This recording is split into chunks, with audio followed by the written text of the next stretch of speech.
want to take this opportunity to thank His Excellency the President for his leadership and also the wananchi throughout the country.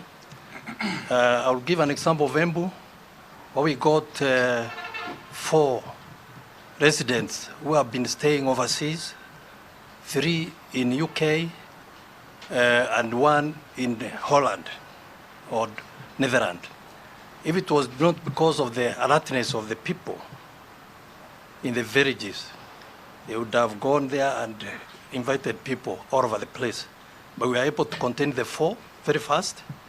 Unfortunately, we were not able to test them because the testing is centralized. So I reiterate what the chairman has said. We must have testing centers starting with level 5, then level 4s in that order.